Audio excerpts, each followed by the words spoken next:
প্রাণ চলে যাবে কিন্তু বৃন্দাবন ছেড়ে কোথাও যাব না। হরি রাধে রাধে। রাধা রানী। প্রাণ চলে যাবে কিন্তু বৃন্দাবন ছেড়ে কোনোদিন যাব না, তাহলেই শ্রীমতী রাধারানীর ভাব আমরা একটু একটু পাবো, তাই না মাতাজি? তো সেই রকম দেখুন এই যে মেদাটা তৈরি করেছে ভাই, আমার তো ভয় লাগছে এর মধ্যে আসে কিনা সেই কাল সর্প। হ্যাঁ থাকতেও পারে, তাই না? জঙ্গলে দেখছেন কি অস্ত্র নিয়ে ঘুরে বেড়াচ্ছে। লিজিয়ে। হ্যাঁ, তো সেরকম এই যে দেখেন আমরা বনে এসেছি, চারিদিকে ফাঁকা। এই যে বৃক্ষটা দেখতে পাচ্ছেন, বলুন তো এটা কি বৃক্ষ? জয় জয় শ্রী রাধে।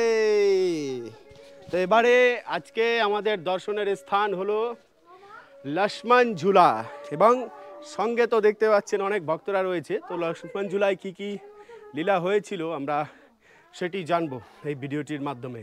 তো অবশ্যই ভিডিওটি একদম শেষ অবধি দেখবেন। ধামসেবা উত্তম চ্যানেলে আপনাকে অনেক অনেক স্বাগতম, এবং একদিন পর পর ঠিক সন্ধ্যে 6টার সময় একটি করে ভিডিও নিয়ে আমি হাজির হই। তো চলুন আজকের ভিডিওটি শুরু করা যাক। জয় জয় শ্রী রাধে।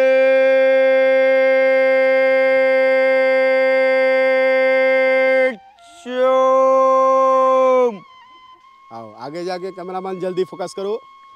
लो, তো এই স্থানের মধ্যে সবচাইতে মনোরম এবং সুন্দর স্থানে এখন নিয়ে যাচ্ছি। কারণ বংশী ভাই এতদিন ধরে ব্রজে আছে, কিন্তু এই জায়গায় আজকে ফার্স্ট টাইম যাচ্ছে। প্রথম। হ্যাঁ, বংশী ভাইয়েরও এটা ফার্স্ট টাইম। আর সেই স্থানে গিয়ে আমরা লীলার কথা অবশ্যই শুনবো। তো এখন যে এই যে আমরা পাহাড়ে হাঁটছি, জল টল কিছু দেখতে পাচ্ছি না, কিন্তু এই জায়গাটায় সম্পূর্ণ সুন্দর ঝর্ণার ধারা ছিল এবং জলে পরিপূর্ণ থাকতো এই জায়গাটা একটা সময়। কিন্তু আজ সেই জল আর নেই ব্রজে। পাখিরাও অসহায়, কেন কি জল ছাড়া পাখিরাও বাঁচে না। পরিপূর্ণ চারিদিক ছিল এই জায়গাটা। এইখানে এত সুন্দর একটা ভজনের জায়গা। জয় জয় শ্রী রাধে, জয় রাধে শ্যাম। स्वर्ग जैसा लग रहा है ना? पहले आया नहीं, प्रथम बार आया। बताओ, उत्तम भाई को थैंक यू बोलो। আসুন, এইখানে একদিন সন্ধেবেলা আটকে গিয়েছিলাম, বুঝলেন এই জায়গাটায়। এত শিয়াল ভাই, আমি তো মনে করেছি আজকে আর আমার রক্ষা নেই। সেকেন্ডের জন্য কুকুরটা আমার পাশ থেকে যায়নি, সব শিয়ালগুলো চলে গেছে কুকুরটাকে দেখে, আর ও সঙ্গে করে নিয়ে আমাকে এই রাস্তা থেকে জঙ্গলের ভিতর দিয়ে একদম বাইরে ছেড়ে দিয়ে এসে। ওই জন্য আজকে বিস্কুট নিয়ে আসলাম, যে ওর সাথে যদি দেখা হয়। ওটা হ্যাঁ, যাই হোক, আমাদের মায়ার রূপ দিয়ে আমরা তো বিচার করি, আর বুদ্ধি তো আমাদের ওই রকম। কিন্তু ব্রজের প্রতিটা জীব হলো ভগবানের পার্ষদ, বা স্বয়ং ভগবানও হতে পারে। হ্যাঁ, তো যাই হোক, আসুন, নিয়ে এসেছেন জীবদেরকে। হ্যাঁ, এর মধ্যেও একটা সুন্দরতা বিরাজ করে না পাহাড়ের তটে, হ্যাঁ, গিরি তটে এরকম জীবেদের বিচরণ, এও এক সৌন্দর্য আলাদা। হ্যাঁ, জঙ্গলের মধ্যে মধ্যে সব বনচর প্রাণীরা। এখন তো মানুষের অধীনে প্রাণীরা রয়েছে, কিন্তু একটা সময় তারা একদম স্বাচ্ছন্দ্য গতিতে বিচরণ করতেন এই গিরিতটে, কেন তখন বনের প্রাণী ছিল এরা, স্বাধীন সম্পূর্ণ। আর আজকে মানুষের দ্বারা নিয়ন্ত্রিত, এই হলো পার্থক্য। রাধে শ্যাম, রাধে শ্যাম। সবাই জল খেতে চলে আসছে, দেখো সবাই কত সুন্দর জল খাচ্ছে। হ্যাঁ, দৃশ্যটা হেভি না? সবাই জল খাওয়ার জন্য তটে চলে এসেছে। এভাবে ভগবান শ্রীকৃষ্ণ যখন গোচারণে আসতেন, গোমাতারা যখন জলাশয় দেখতেন, তখন সবাই দৌড়ে গিয়ে এরকম লাইন দিয়ে জলাশয় জল পান করতেন। হ্যাঁ হ্যাঁ, যাবো তো, আসেন। একটু এই দৃশ্য ভাই সব সময় কি আর দর্শন করা যায়? তাই এসেছি যখন, সব আনন্দ উঠিয়েই যেতে হবে। এইখানে শিয়াল আমাকে ধরেছিল ঘিরে, তো বেড়েছিলাম সেদিনকার। ভয় কাকে বলে বাবা, প্রচুর শিয়াল এই বনে। শ্রীকৃষ্ণ যখন গোচারণে আসতেন তখন তো খিদে লাগতো, তাই না? কিছু খেতে ইচ্ছে করলেও, দোকান তো তখন ছিল না এরকম আমাদের যেরকম ব্রজে দোকান রয়েছে ছোটোখাটো বিভিন্ন জায়গায়। তখন দোকান মানে হলো এই ব্রজধাম। এই ব্রজে যা পাওয়া যেত সেটাই তুলে সেটাই ভক্ষণ করতো সখারাও এবং সখীরা, ব্রজধামে যারাই ছিল। তো সেরকম এই যে দেখেন আমরা বনে এসেছি, চারিদিকে ফাঁকা। এই যে বৃক্ষটা দেখতে পাচ্ছেন, বলুন তো এটা কি বৃক্ষ? হ্যাঁ, ফল ধরে আছে, কিন্তু কি বৃক্ষ বলুন? কিসি কো মালুম হতো বাতানা মত, কিসের বৃক্ষ এটা? আসুন, দেখে বলুন, যাচাই করুন। আগে যাচাই করবেন, তারপরে পয়সা দেবেন, সমস্যা নেই। তো কি বৃক্ষ আর কি ফল?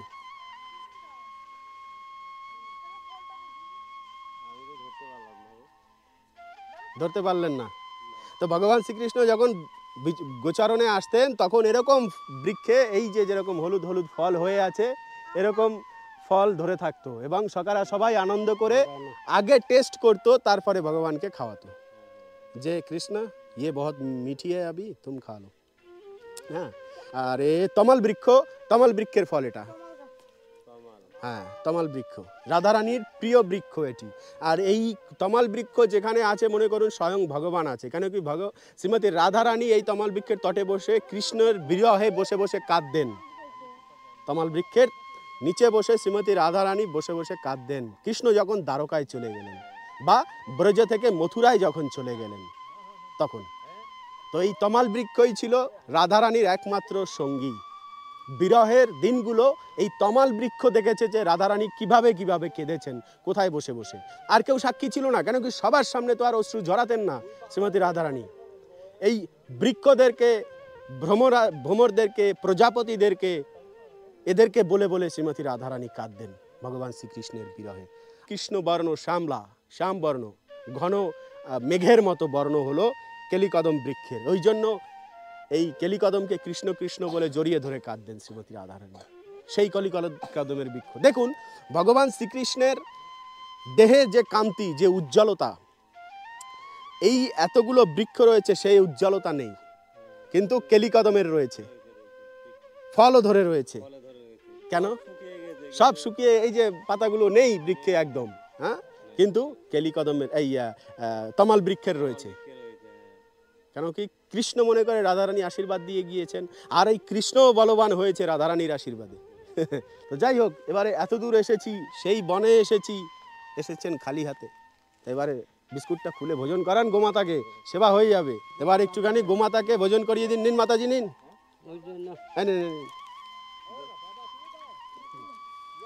ব্রজে আসলাম ব্রজে এসে যদি ব্রজের জীবদের একটুখানি সেবা না করতে পারলাম তাহলে জীবনের সার্থকতা কোথায় এইবারে হয়ে গেল ভগবান শ্রীকৃষ্ণ আপনার কাছে ঋণী হয়ে গেলেন কেন ভগবানের সেবা দূরে থাক তার আগে গোমাতাকে যদি একটুখানি সেবা করা যায় সেটুকু ভগবান মনে রাখেন ভগবান আমাদেরকে সেবা করার সুযোগ দেবে কি দেবে না তার কোনো নিশ্চয়তা নাই কিন্তু আমাদের গোমাতা সর্বদা সেবা করার সুযোগ দিয়ে থাকেন তাই ব্রাহ্মণ সেবা করা আর গোমাতার সেবা করা একই কথা ও না খেলে অসুবিধা নেই শিয়ালেরা আছে ব্রজের আরও জীবেরা আছে তারা এসে ঠিক গ্রহণ করে নেবে হ্যাঁ একটু পাতা বাঁধাকপি দিলে আমি যেরকম বাড়িতে বাঁধাকপি খুব রেখে দেই এই সময়টায় আমাদের গোমাতা আসে ঘরে ঢুকে যায় একদম এই দেখেছেন হাতে কি দেখুন এটা এক মিনিট দেখাও বাবা फरसू बोलते हैं ना चाटियाँ ब्रज भाषाয় চাটিয়া আর এই পরশুরামজি কিন্তু এই জিনিস দিয়ে ক্ষত্রিয়দেরকে 21 বার নিবংশ করে দিয়েছে 21 বার কুপিয়েছে পরশুরাম এই ফরসু দিয়ে সংস্কৃতিকে ফরসু বলা হয় এটাকে ওই জন্য নামে হয়েছে পরশুরাম হ্যাঁ জঙ্গলে দেখছেন কি অস্ত্র নিয়ে ঘুরে বেড়াচ্ছে लीजिए हाँ परशुराम हाँ हाँ ब्रज की गाय राधा रानी के गाय तो चलो राधे প্রাণ চলে যাবে কিন্তু বৃন্দাবন ছেড়ে কোথাও যাব না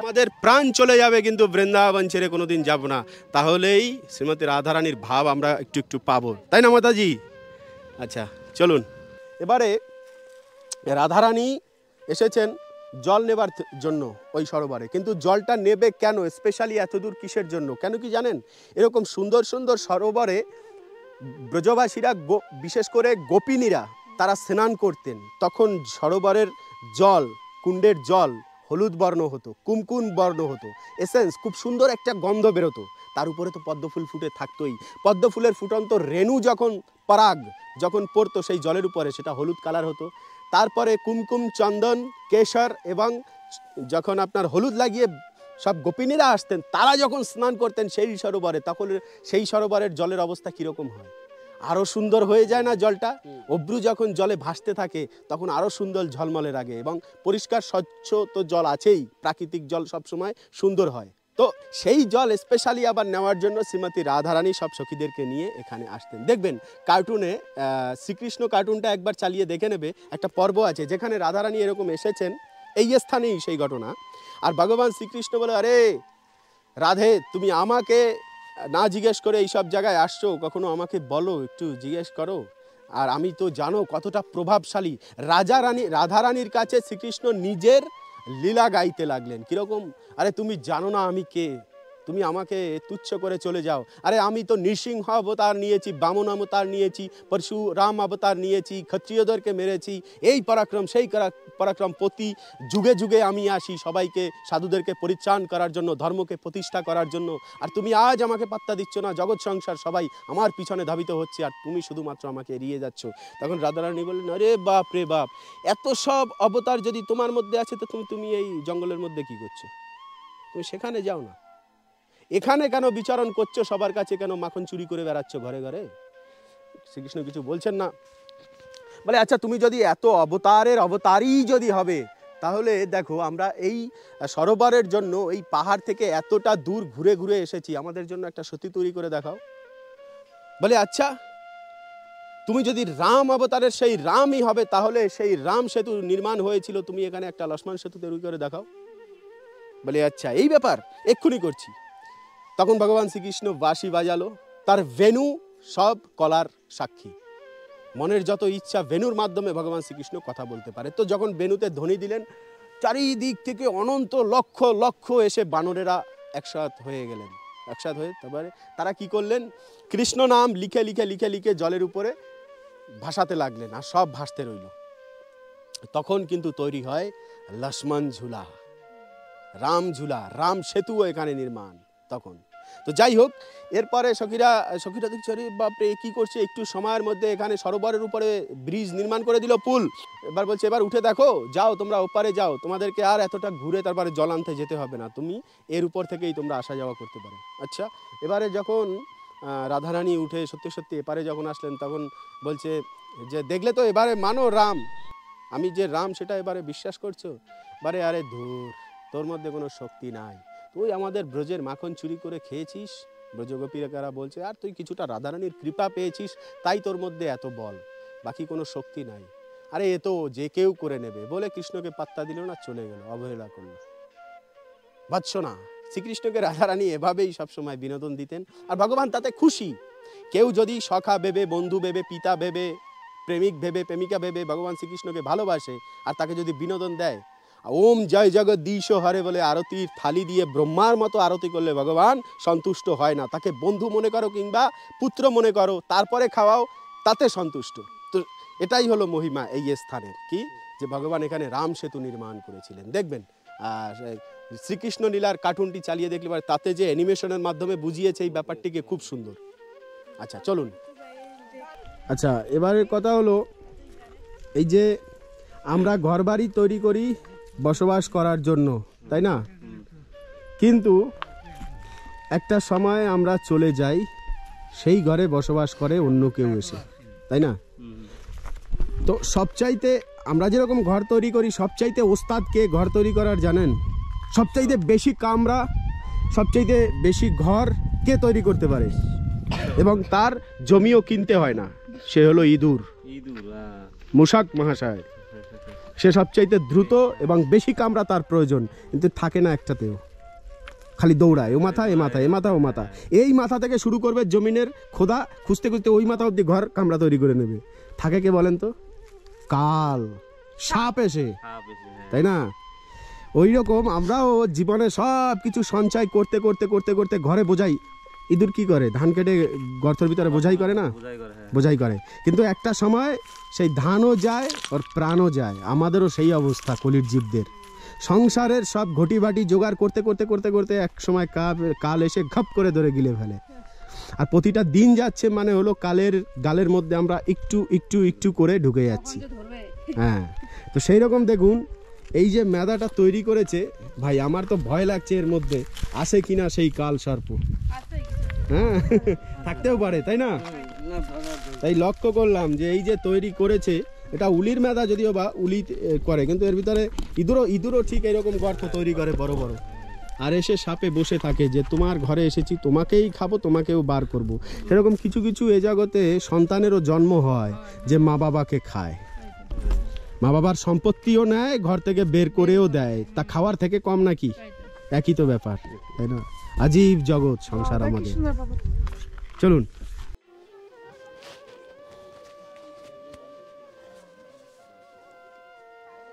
লক্ষ্মণ ঝুলার আমরা মন্দির দর্শন করবো এবারে।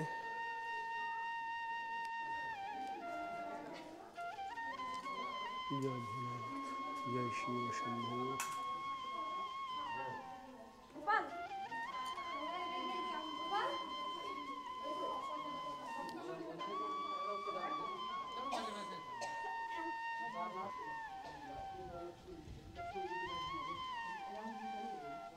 জয় লক্ষ্মণজি ভগবান কি।